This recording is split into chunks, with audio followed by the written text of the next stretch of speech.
देखिए, जो हमें दुनिया को दिखाया जाता है ना, अक्सर असल कहानी उससे बिल्कुल अलग होती है। और आज हम एक ऐसी ही गुत्थी सुलझाने वाले हैं जहां सबके सामने तो शब्दों की जंग चल रही थी, लेकिन पर्दे के पीछे एक बहुत बड़ा सीक्रेट सौदा हो रहा था। तो चलिए, सबसे पहले कहानी के उस हिस्से पर नजर डालते हैं जो सबके सामने था और जिसकी शुरुआत हुई सिर्फ एक बहुत ही भड़काऊ बयान से। और ये बयान आया कहाँ से?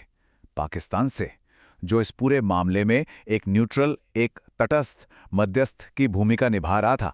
सोचिए, बस इस एक टिप्पणी ने दुनिया भर में जैसे आग ही लगा दी। तो जाहिर है, इजराइल की तरफ से जो जवाब आया वो बहुत तीखा था। उनका सीधा सीधा कहना था कि भाई, जो देश शांति कायम करवाने का दावा कर रहा है वो ऐसी तरफदारी वाली बात कैसे कर सकता है, ये बर्दाश्त के बाहर है।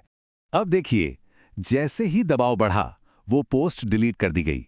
और इतनी तेजी से पोस्ट का हटना ये अपने आप में बता रहा था कि मामला कितना बड़ा था और पर्दे के पीछे खेल किस लेवल पर चल रहा था। अब सवाल ये उठता है कि अगर बाहर इतनी जबरदस्त लड़ाई चल रही थी, शब्दों की जंग छिड़ी हुई थी, तो फिर एक सीक्रेट मीटिंग की जरूरत क्यों पड़ी? यही तो है सबसे दिलचस्प बात। तो चलिए, अब कहानी के उस हिस्से में चलते हैं जहां असल एक्शन हो रहा था।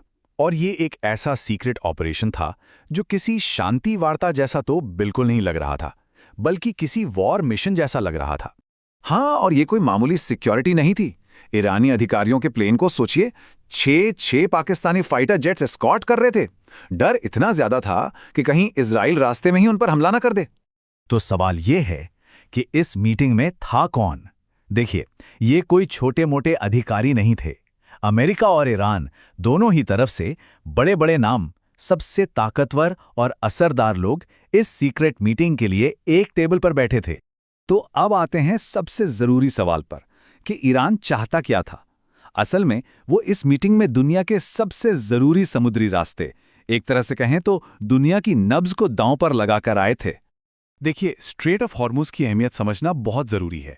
ये वो रास्ता है जहां से दुनिया का एक बहुत बड़ा हिस्सा तेल का गुजरता है, और इस पर कंट्रोल का मतलब है जबरदस्त ग्लोबल इकोनॉमिक पावर। इसी ताकत के दम पर ईरान अपनी शर्तें मनवाना चाहता था। तो ईरान ने टेबल पर दो ऑप्शन रखे। पहला, कि स्ट्रेट से गुजरने वाले तेल के हर एक बैरल पर $1 का टोल लगेगा। और दूसरा, अमेरिका ने ईरान पर जितने भी प्रतिबंध लगाए हैं वो सब हटा लिए जाएं। और ये सिर्फ अमेरिकी कंपनियों पर लगे प्रतिबंध नहीं थे, नहीं, दुनिया की कोई भी कंपनी जो ईरान के साथ बिजनेस करती उस पर भी गाज गिर सकती थी।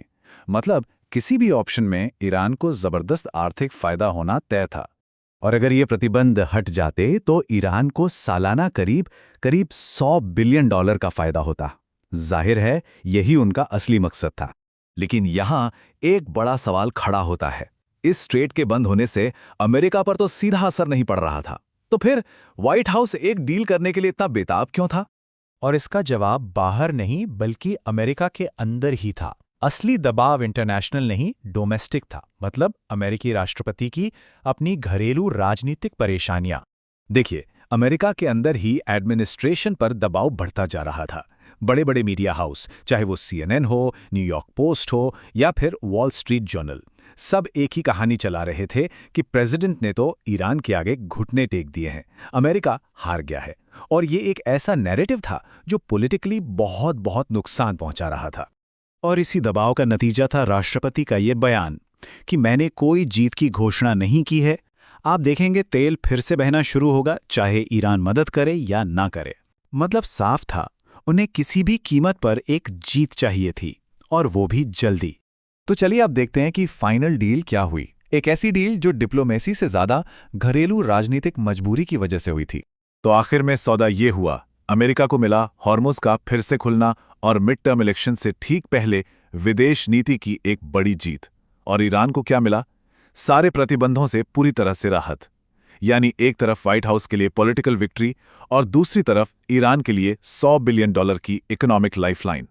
तो ये पूरी कहानी हमें एक बहुत बड़े सवाल के साथ छोड़ जाती है कि ऐसी नाजुक राजनीतिक बुनियाद पर बनी शांति आखिर कब तक टिक सकती है।